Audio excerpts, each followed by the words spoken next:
Professor, como decorar leis são muito longas, tenho extrema dificuldade. Eu não sou a favor dessa ideia de decorar a lei. Eu sou muito a favor da ideia de contextualizar a lei, de você entender a lei, de você interpretar bem a lei, e a partir dali, aí sim, você entender a legislação. Então, como você colocou decorar entre aspas, eu vou até entender dessa forma mais ampla.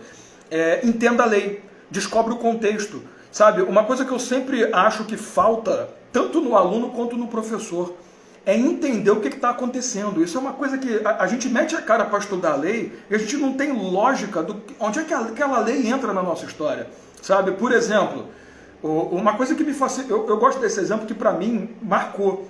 Quando teve a mudança da lei de improbidade, que acrescentaram o artigo 10A, aquela imbecilidade da concessão indevida de benefício fiscal tributário, na hora eu parei e pensei assim, pô, isso aí é o artigo 10, cara. Como é que eu vou falar para o meu aluno que eles inventaram um novo artigo quando poderia ter sido o inciso do artigo 10? Como é que eu vou explicar e botar isso na cabeça dele? Aí eu fui na ideia.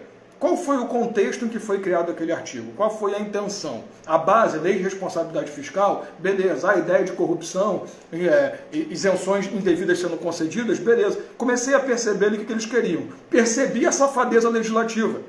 Que eles criaram um artigo próprio exatamente para não punir tanto quanto o artigo 10 punia, para não aplicar culpa, como o artigo 10 aplica. Aí quando eu fui entendendo isso, para eu passar para o meu aluno ficou mais fácil, e para entender a lei para mim ficou mais fácil.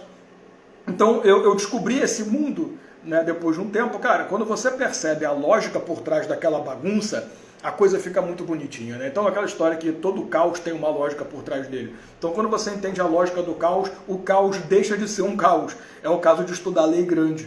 Quando você entende o porquê que a lei resolveu separar aquele percentual de vagas para pessoa com deficiência, opa, beleza, fica muito mais fácil você decorar a lei.